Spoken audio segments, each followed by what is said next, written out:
What is up guys, Dan at the side. In this video, I'm going to show you how to boost your processor or CPU speed in Windows 11. So first you need to click the Windows button and then you need to search for Edit Power Plan.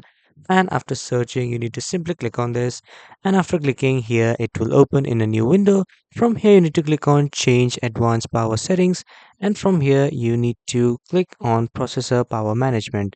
And from here, you need to maximize the minimum process state, and the minimum process state on battery and plugged in should be 1%, and the maximum should be 100% on both.